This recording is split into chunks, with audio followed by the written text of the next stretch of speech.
நாம ஒருத்தனை நேசிச்சோன்னா அவங்க விரோதமா பாவம் செய்ய மாட்டோம். உண்மையாகவே உங்க அப்பா அம்மாவை நீங்க நேசிச்சீங்கன்னா உங்க அப்பா அம்மாவுக்கு விரோதமா நீங்க பாவம் செய்ய மாட்டீங்க. உங்க மனைவியை நீங்க நேசிச்சீங்கன்னா உங்க மனைவிக்கு விரோதமா பாவம் செய்ய மாட்டீங்க. உங்க சகோதரன் நீங்க நேசிச்சீங்கன்னா உங்க சகோதரத்துக்கு விரோதமா பாவம் செய்ய மாட்டீங்க. அப்போ நீங்க தேவனை நேசிச்சீங்கன்னா தேவனுக்கு விரோதமாக பாவம் செய்ய மாட்டீர்கள். என்ன பாவம் செய்ய மாட்டேன்? அவருடைய கற்பனையும் கட்டளையும் கீழ்ப்படியாம போறது அவன் பாவம்.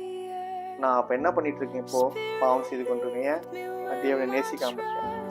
நான் அவர் கற்பனையின் கட்டளையும் ஃபாலோ பண்றது இல்லை. I'm not acting towards or according to the word of God.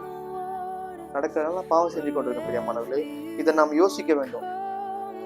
இதை நம்ம யோசிக்காம போறதுனால தான் அநேக நேரத்துல நமக்கு கிடைச்சிருக்க பெரிய ஸ்லாக்கியத்தை நம்ம இழந்து கொண்டிருக்கிறோம். ஏன்னா நம்முடைய தேவனை போல இந்த உலகத்துல ஒண்ணுமே இல்லை. ஏன்னா ஒரே தேவன் நம்முடைய தேவன். அப்படி